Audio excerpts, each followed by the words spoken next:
Genesis chapter 39. And Joseph was brought down to Egypt, and Potiphar, an officer of Pharaoh, captain of the guard, an Egyptian, bought him of the hands of the Ishmaelites, which had brought him down thither. And the Lord was with Joseph, and he was a prosperous man, and he was in the house of his master the Egyptian. And his master saw that the Lord was with him, and that the Lord made all that he did to prosper in his hand. And Joseph found grace in his sight, and he served him. And he made him overseer over his house, and all that he had he put into his hand. And it came to pass from the time that he had made him overseer in his house, and over all that he had, that the Lord blessed the Egyptian's house for Joseph's sake. And the blessing of the Lord was upon all that he had in the house and in the field. And he left all that he had in Joseph's hand, and he knew not aught he had, save the bread which he did eat. And Joseph was a goodly person and well favored. And it came to pass after these things that his master's wife cast her eyes upon Joseph, and she said, Lie with me. But he refused, and said unto his master's wife, Behold, my master wotteth not what is with me in the house, and he hath committed all that he hath to my hand. There is none greater in this house than I, neither hath he kept back anything from me but thee, because thou art his wife. How then can I do this great wickedness, and sin against God?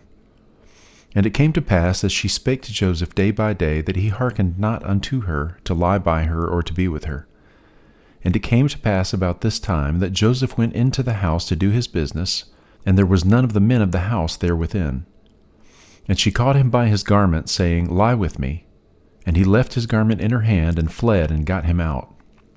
And it came to pass, when she saw that he had left his garment in her hand, and was fled forth, that she called unto the men of her house, and spake unto them, saying, See, he hath brought in an Hebrew unto us to mock us.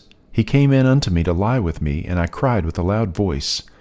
And it came to pass, when he heard that I lifted up my voice and cried, that he left his garment with me, and fled, and got him out. And she laid up his garment by her, until his lord came home. And she spake unto him according to these words, saying, The Hebrew servant, which thou hast brought unto us, came in unto me to mock me. And it came to pass, as I lifted up my voice and cried, that he left his garment with me, and fled out. And it came to pass, when his master heard the words of his wife, which she spake unto him, saying, After this manner did thy servant to me, that his wrath was kindled. And Joseph's master took him, and put him into the prison, a place where the king's prisoners were bound, and he was there in the prison. But the Lord was with Joseph, and showed him mercy, and gave him favor in the sight of the keeper of the prison. And the keeper of the prison committed to Joseph's hand all the prisoners that were in the prison, and whatsoever they did there, he was the doer of it. The keeper of the prison looked not to anything that was under his hand, because the Lord was with him, and that which he did, the Lord made it to prosper.